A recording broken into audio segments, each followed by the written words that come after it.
막연히 거실을 서재처럼 꾸미면 좋겠다 라고 생각하는 분들 계시죠? 저도 그랬습니다. 30평형대 집의 거실을 어떻게 하면 좀 더 멋지게 분위기 있게 바꿀 수 있을까 생각하다가 내린 결론이 거실 서재화였습니다. 아이들이 책과 좀 더 친해졌으면 하는 마음에 아내를 설득해서 거실 공간에 변화를 주기로 했습니다.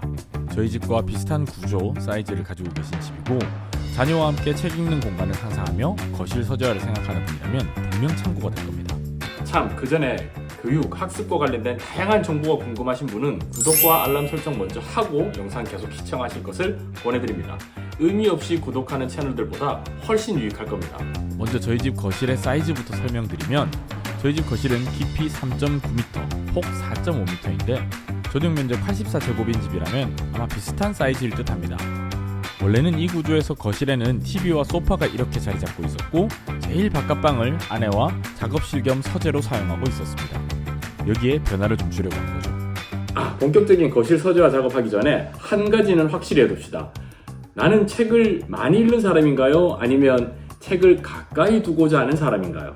저는 정확히 가운데 지점에 있는 사람입니다. 책을 좀 읽는 편이지만 온 가족이 함께 책을 가까이 했으면 하는 욕심이 있었습니다. 그래서 기존 구조에서 소파는 창을 등지게 돌리고 그 뒤를 작업 공간으로 세팅, 책장은 양쪽 벽면에 하나씩 놓고 서로 마주보게 하는 레이아웃을 생각했습니다. TV의 경우는 스포츠 경기나 뉴스, OTT로 애니메이션 등을 보는 정도라서 당분간은 그대로 두기로 했습니다. 서재방에 있는 살림 도구들을 다 꺼내서 정리해야 되기 때문에 쉽지 않겠다 생각은 했지만 그래도 멋지게 정리된 공간에서 온 가족이 책도 읽고 일도 하는 그런 그림을 상상하며 작업을 시작했습니다. 우선 청소부터 해야 했습니다. 아이들 키우는 집은 다들 아시겠지만 정리는 순간이고 어지러진 상태가 기본이죠. 저희 집도 그렇습니다. 참, 소파는 이전 집으로 이사를 하면서 구매를 한 것인데 사이즈가 좀 큰 편이라 지금 집 거실에 놓으면 한쪽 공간을 꽉 채웁니다. 그래도 반려가구라서 얘는 못 버립니다. 기존 거실 짐 정리를 좀 하고 나서 청소기도 한번 돌려줍니다. 이때까진 엄청 기대에 부풀었습니다.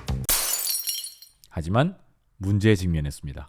사이즈를 재고 그림으로 배치할 때는 못 느꼈는데 막상 소파와 창문 사이의 공간을 작업 공간으로 확보하려니 거실이 아예 없어져 버린다는 느낌이 강했습니다. 그리고 아이들과 함께 책을 가까이 하려고 했던 당초 계획보다는 아빠의 서재 공간만 엄청 넓어지는 구조였습니다. 결국 하던 일을 멈추고 아내와 작전 타임을 가졌습니다. 결국 레이아웃을 급수정하게 되었습니다. 기존 레이아웃에서 아빠 엄마의 작업 공간은 그대로 바깥방에 두고 소파를 창으로 붙이고 책장을 옆으로 나란히 놓기로 했습니다.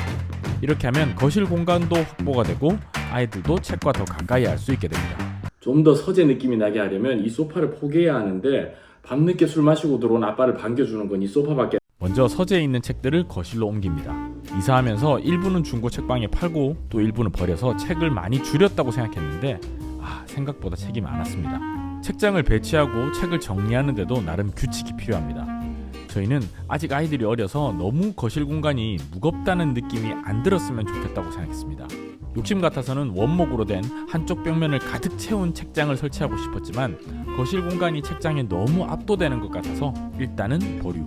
기존에 가지고 있던 책장들을 그대로 활용하고 책장의 중간중간에 가족 사진이나 소품들을 조금씩 채우는 정도로 정리했습니다. 책장들 중에는 하단에 수납장, 상단에 책장인 형태의 제품들도 있지만 저희 집 작은아이의 경우 한창 저지레를 하는 원령이라 수납장에 정리하는 게 크게 의미가 없을 듯 했습니다. 저와 아내가 읽는 책들을 먼저 정리했고 그 옆에 아이들이 읽는 책을 정리했습니다. 책장 옆에는 작은아이가 가지고 노는 장난감 정리 선반을 갖다 놨습니다. 엄마 아빠 책 읽는데 옆에서 같이 놀면 좋겠다 싶었거든요. 그렇게 해서 지금 구조와 같은 거실이 완성되었습니다. 이 상태로 한 달 정도 지내다 보니 어떤 부분이 부족하고 어떤 부분을 수정해야 할지 알 수 있었습니다. 이전부터 아이들과 책을 읽거나 그림 그리기를 할 때 주방에 있는 식탁을 사용해서 딱히 아이들 책상이 필요하다고 생각은 안 했는데 거실에 책을 두고 보니 아이들이 책을 꺼낸 후에 바로 앉아서 볼 수 있는 아이들 전용 책상이 있으면 좋을 것 같더라고요. 7살, 3살 두 아이 모두에게 적당한 사이즈면 좋겠다 싶었고 아이들 발이 땅에 닿는 정도의 높이의 거실 테이블을 찾아봤습니다. 한 50cm 정도면 되겠다 생각했는데 한 달이 넘는 기간 동안 인터넷, 이케아 매장 등을 찾아봤지만 딱히 마음에 드는 책상이 없었습니다. 그러다 우연히 어린이 치과에 갔다가 딱 마음에 드는 사이즈의 책상을 찾았고 얼른 제조사를 확인했습니다. 금액도 부담스럽지 않은 정도라 새 제품을 사고 싶었지만 배송까지 한 달 넘게 기다려야 한다는 안내에 중고거래를 이용했습니다. 이 제품의 경우 의자가 어른이 앉아도 하중을 견디는 데 문제가 없어서 아이들과 함께 책상에서 뭔가를 할 때도 좋을 것 같았습니다. 한 가지 아쉬운 점은 상판이 약간 작다는 건데 이건 나중에 상판만 따로 구매해서 덧대던지 아니면 직접 제작에 도전해보던지 할 생각입니다. 자, 이렇게 해서 완성된 거실 서재입니다. 저희 집은 거실이 꼭 책만 읽는 공간이 아니라 책을 가까이 할 수 있지만 온 가족이 함께 아늑하게 있을 수 있는 공간이라 정의 내려서 책, TV, 장난감이 함께 있는 공간으로 꾸며봤습니다. 어떤가요?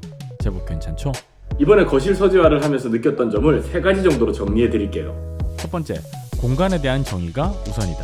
거실 서재화하면 가장 많이 궁금해 하시는 게 TV와 장난감을 어떻게 하냐는 거더라고요. 저희는 크게 문제라 생각 안 했어요.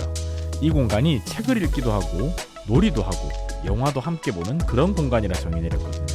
그러니까 모든 상황에 맞는 유일한 정답은 없는 거예요. 각 가정의 상황에 따라 TV가 없는 게 나을 수도 있고 저희 집처럼 TV와 장난감 모두 함께 있을 수도 있는 거죠. 이건 거실이라는 공간을 어떻게 만들고 싶은지에 따라 달라지는 거예요. 이것만 명확히 정의 내리면 공간을 꾸미는 건 금방입니다. 둘째, 처음부터 돈 들이지 말자. 만약에 집에 책장이 하나도 없는 상태라면 책장을 구매하는 것부터 시작해야겠지만 사용하던 책장이 있다면 일단 그걸로 먼저 공간을 꾸며보는 것을 추천합니다.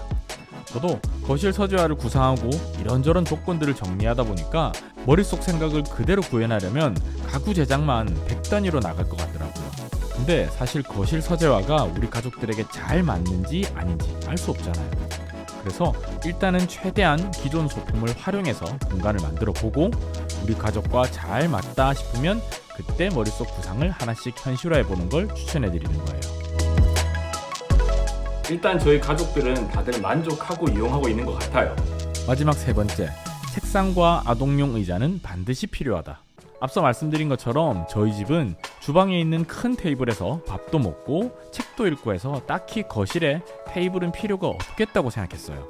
그런데 이 테이블이 어른들 신체에 맞춰져 있다 보니까 아이들이 사용하기에는 불편한 것 같더라고요. 특히 지면에 발이 닿지 않으면 집중하는데 방해가 됩니다.